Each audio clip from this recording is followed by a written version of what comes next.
BMI's racist. Yes, all of it. It's all racist. It's all white Jillian, men. I love the part where they were like, BMI is BS. And you started listing, okay, well, what about this? And what about this? And what about this? And what about this? You could tell they had no idea what the scientific things you were talking about were.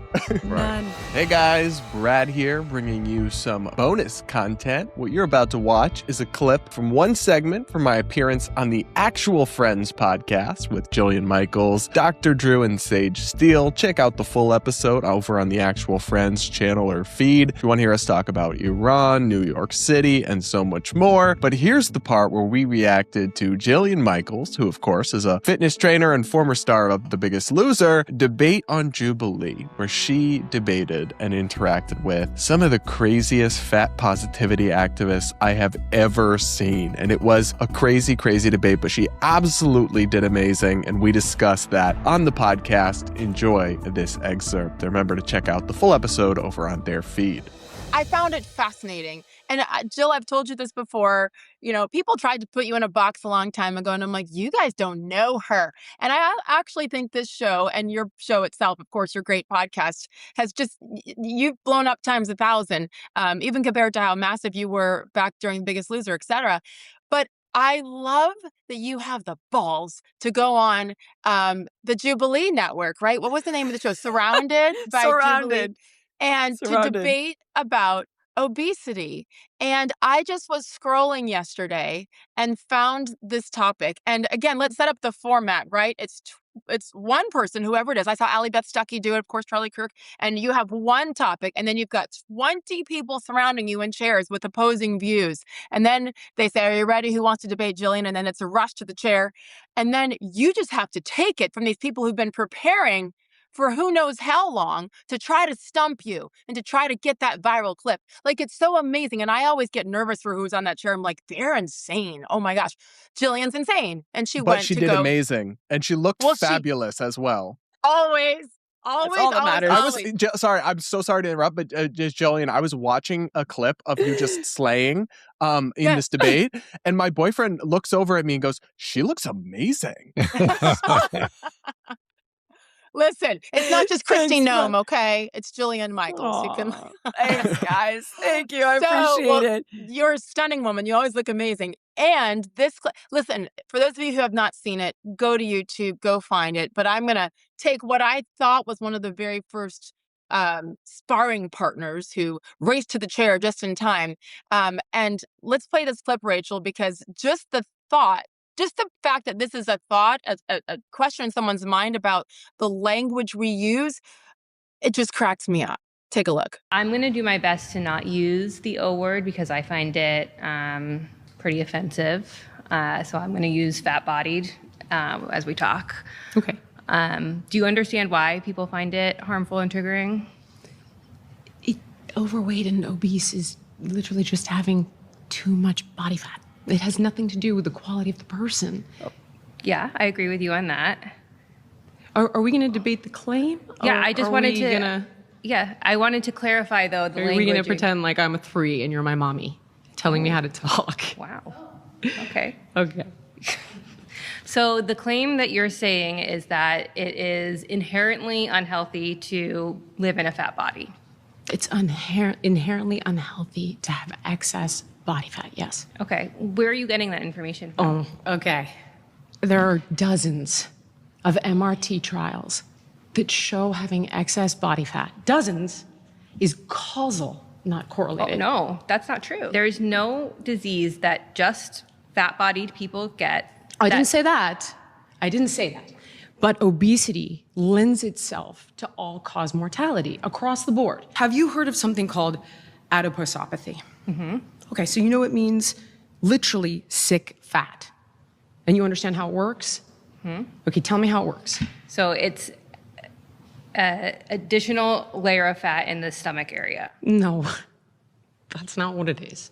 It works as follows. When we eat too much food that has energy that we're not utilizing, the body needs to put that energy somewhere, right? So it puts it in fat cells. So it puts it in initially subcutaneous fat cells, a little bit of visceral fat, which is fat around the organs. And at first you have hyperplasia, which means we're recruiting new little fat cells, which isn't necessarily a bad thing up to a point. Now, the issue is that once you can no longer recruit more fat cells, right, you get hypertrophy. So the fat cells start to expand. And this is exceptionally dangerous because what ends up happening is the blood vessels get outpaced. So the fat cells can't get oxygen and they start screaming, literally. And when they do, they release cytokines, inflammatory proteins, right? I want to pause. Of course you do want to pause. Okay. Because it's irrefutable. You don't even know what I'm talking about. So, Jillian, okay, first of all, I don't appreciate the way that you're speaking to me right now. You called me out for just trying to understand the languaging and saying I was talking to like a 3-year-old when I felt like I was talking to you very respectfully. You're talking to me very disrespectfully right now. Here's the thing. And I want to... You're telling me you understand it, but you don't understand it. You fundamentally didn't describe it accurately. I'm going to say this straight out. I am not a medical doctor, okay? So I'm not going to talk to you about medical diagnosis because that's outside my scope, and I'm fully willing. Hey, I'm fully willing to be wrong. What I am here to talk to you about is the fact that people in fat bodies are irreparably harmed going into the medical system every single day because of the term, the O word. So that's what you want to litigate? Yeah. The O word. Thank you. I mean, but that was just in that one post alone. There's like 5 more slides of videos where, like, don't you set the tone from the beginning with that response right there. And you were trying so hard to be nice. You're like, obesity is literally so. Okay, my whole point for this, along with how great you were and how much I learned from you every single time you go deep on a scientific level about these topics, and I knew, Drew, this would be up your alley as well. Yeah. I'm like, tell me how fat-bodied is a kinder phrase than obesity. Yeah. I would rather be called obese than fat bodied. Oh my God. I know. I was confounded by the desired language, and this is going to be really controversial, but this is how it felt to me. Do you know, Sage, to single you out, but maybe you'll have something to say about this since the rest of us sort of don't have a right, but the way in which the Black community has reclaimed the N-word, okay, so from the sidelines, I'm always like, God, I really hate that word, but it's not my, like, I don't get to say something, right? But with and the gay community is like, oh, shut up. Like, in my generation, those words were reclaimed under the same pretense of like, I've been hurt so much with this word. Now I own it and I embrace it. And it's bingo. And that's what I was taking away from fat. Just use fat and fat bodied is that they were trying to reclaim some of these words that they had found harmful to them over the decades. But what was interesting is that with each and every person that would come up to debate me, none of them wanted to address the actual claim. Not one. And as that conversation continues, and I start to explain to her, do you know what adiposopathy is? Which means sick fat. And we can get into exactly what the mechanisms of that are, or lipotoxicity, which is fat that goes in the organs when you have too much body fat. And they're denying that there are any MRT studies, which are Mendelian randomized trials, which Dr. Drew can speak to. But essentially, these are studies that show obesity is not just correlated to all-cause mortality, like cancer, type 2 diabetes, heart failure, but they're causal. They cause these diseases. And none of them who would show up, it was just, I don't like this word, and I don't like diet culture, and I don't like Biggest Loser. And I'm like, do you want to debate? There are 4 claims. Which one do you want to tackle? It was fascinating. No one wanted to debate the actual claim. Correct. And even that first one, and she is an eating disorder therapist, I think. And the very I'm not first so sure word, about the credentials there, Yeah, by she the way. really Yeah. shouldn't Did not be know. if she's Well, if She did not won't know acknowledge reality. anything. Yeah. if she cannot actually define the words that you were asking her about, I mean, she was flat out guessing and wrong. And if that's what you're doing without the knowledge, but then trying to help people understand and then help themselves, it was shocking. But what the overarching point to me was they are dealing with feelings, not facts. Uh-huh. Right. Because the Which is facts the biggest problem in are our country today. with everything. The facts are Yeah. too difficult to absorb and swallow because then you have to do something about it. but with Yep. feelings, it's You completely gotta different. remember, And I'm blown away. critical theory, the originating sort of documentation of what a critical theory is that truth doesn't matter. Science is the domain of old white men, no longer relevant. And all that matter is the subjective and the political.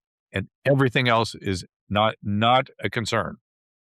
Mm-hmm. Gosh, that was exactly what happened, Doc. It was like white men did this to me, and every woke issue. BMI's of racist. Yes, all of it. It's all racist. It's all Wait, white Jillian, men. I It's love the part where they were like, BMI is BS. And you started listing, okay, well, what about this? And what about this? And what about this? And what about this? And you could tell they had no idea what the scientific things idea. you were talking about were. None. Absolutely none. They're like, there's no classification of being overweight or obese. I'm like, actually, there is an exact classification as to what percentage of your body is comprised of fat that would determine whether you're overweight or obese. I mean, it was like, it literally, I could have been arguing with flat earthers. Yeah. And I feel, I feel bad. I was just so 'cause- impressed. No, I was so impressed with how you handled it, but also setting the tone from the beginning. Like, I mean business. And you're Mhm. welcome to come, but like I'm coming with facts. And I also do think, and maybe this is again a different conversation for another time, but when those are the same people that are like body fat positivity and don't fat shame me. In the meantime, you've got Lizzo and everybody else. I mean, they're openly talking about their use of all of the, I don't know, Ozempic, whatever else is out there on the market now. So which Yeah. one is it? Like, Well, are by the way, you? those Yeah. same people are taking aim at Kelly Osbourne and going, "That's a newie. It's also," it's right. This is a complex landscape. But I think one thing we can all agree on, I hope, and we have to absolutely draw a line in the sand in this country: the language police must end. It's Yep. not okay to tell other people how to speak and how to use words in this country. And particularly if I'm going to use a word like obesity, you tell me as a physician I can't use a medical term. I'm offended profoundly. And I just want to make one point about it as well, is how maddening it is to see them weaponizing empathy to push what's actually cruel. So they are like trying to use the That's their MO. language. That's the next topic. I'm talking about homelessness. That's where they do it there too. They're trying to say, don't use You're that word. It spot on, hurts Brad. people's feelings, while they are Yeah. enabling people slowly killing themselves. Yeah. Like that is the Yes. tragedy. What I did appreciate, Jillian, is you were not mean or unkind to the No. overweight people you spoke to, because I feel like the pendulum, we used to be so cruel to fat people, and that's obviously wrong, but we Yeah. also shouldn't be telling them that it's healthy or sexy or Right. amazing. And it's Right. especially maddening coming from the same kind of progressive camp that for years told us to follow the science. And it's Yeah. like, Thank you. man, that went out the window. Thank you. But I just wanted to point this out. And Dr. Drew, I can't wait for you to take over on topics here. Yours is fascinating as well. But Jillian, I've learned so much from you on this topic from the first day we met. And the point is, this isn't just for clicks and entertainment. This is a true epidemic in our country. It has been for years. What is it? 1 in 5 kids and almost 2 in 5 adults are obese. That's the term. Okay, fine. They're three out of living in a 4. fat body. Don't use They the are O obese. word. That's the O word. Shit. So I hope that people please go watch this episode. But I hope that I know that you'll never stop. It's too late now. Toothpaste out of the But tube. to be fair to patients, Yes. people with medically relevant conditions, change is hard. I get it. It It's hard, is. but you at least arm yourself with facts so you can Right. become contemplative about change. And Jillian is arming you with that. Yes. I'm trying to. And the final thing I'll say on this one is that one of the things body positivity does is it externalizes blame. And I'm not suggesting they should sit there and blame themselves. That's not at all what I'm saying. But instead of looking at, wow, these deeper feelings of not being good enough. This started when I was young.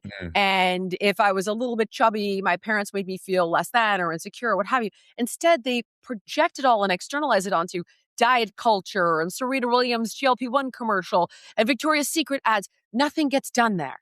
It's just literally a projection of an old wound. And what I was trying to help them appreciate is that if you want to heal, you have to heal the original injury, the original offense, and you change your behavior and the way you respond to these things. Because Victoria's Secret, like all of this external stuff is not all going to bend a knee to you. none of that matters. And some of them got it, some of them didn't. But Did you guys watch the Next Top Model documentary that's out now on Netflix? American Next Top Model. It's worth your time. It's a fascinating insight into these kinds of issues, where we were in 1996 versus where we are now. It's interesting. I didn't realize we had changed so much. I mean, Doc, I will watch it if you tell me to watch it. I've lost all faith in Netflix documentaries personally. Yeah, they definitely have a bias. They definitely have a point of view. But I will check it out. Well, it's worth thinking about, I would say. And I felt bad for Tyra. I wanted to go call her and go, yeah, I got your back. I know things are different. But anyway,